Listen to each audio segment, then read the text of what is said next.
2023ல் எதுக்கு நீ வந்து 50,000 ரூபாய் போட்ட? உன்னோட மதுரை செலவும் இருக்கான் இல்லையா? 1 கோடி கொடுத்தேன் அப்படின்னு சொல்லி ப்ரூட்டஸ் கிட்டலாம் சொல்லி என் மானத்தை வாங்கினா இல்லையா? அதெல்லாம் எதுக்கு பண்ணா அப்படின்னு சொல்லிட்டு நாங்கள் வந்து வழக்கு கொடுத்துருக்கேன். நீ ஆம்பளையா இருந்தால் எதுக்கு மதுரை செல்வம் வந்து காப்பாற்றி விட்டுட்டு இருக்கடா? எதுக்கு மதுரை செல்வம் வந்து காப்பாற்றி விட்டுட்டு இருக்க? நீ என்னமோ என் பிள்ளைங்க வளர்ந்துருச்சு, அது வளர்ந்துருச்சு, இது வந்துருச்சுன்னு. அப்போ எதுக்கடா என்கிட்ட வீடியோஸ் வாங்கினீங்க? எதுக்கு வீடியோஸ் வாங்கினீங்க? நீ வாங்கி வைப்ப, அப்போ நான் வாயை பொத்திக்கிட்டு இருப்பேன். அப்புறம் உங்கள் ஆட்களை வந்து டெலிகாஸ்ட் பண்ணுவேன்னு சொல்லி மெட்டுவாங்க. இதுக்குள்ளேயே நான் சாகணுமா? நீ ஆம்பளையா இருந்தால் வந்து இந்த மாதிரி அநாகரிகமாக பேசாத சீமான், அநாகரிகமாக பேசாத.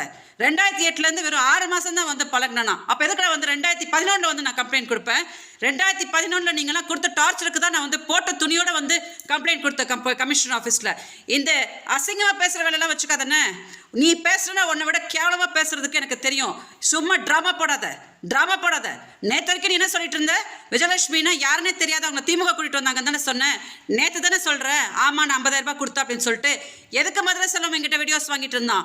எதுக்கு நீ வந்து எங்கள் அக்காவுக்கு வாழ்த்துக்கள் அமிச்ச? எதுக்கு எங்ககிட்ட எல்லாம் இந்த டார்ச்சர்லாம் பண்ணிட்டு இருந்தீங்க? எதுக்கடா நீ முதல்ல 50,000 ரூபாய் போட்டுட்டு எதை மதுரை செல்வம் வந்து புஷன் என்கிட்ட பேசிட்டு இருந்தான்? இதெல்லாம் வந்து அங்கே பதில் சொல்லு. முதல்ல நீ வந்து ஒன்றுமே போடாமல் உட்காந்து பொண்டாட்டின்னு பம்பனியே, அதுக்கு என்னன்னு போய் பதில் சொல்கிறா? அதை விட்டுட்டு உட்காந்து மீடியா முன்னாடி சீன் போட்டுட்டு இருக்காத. கேவல பிடிச்ச பொம்பளையா ஒன்னே மாதிரி ஒரு துப்பு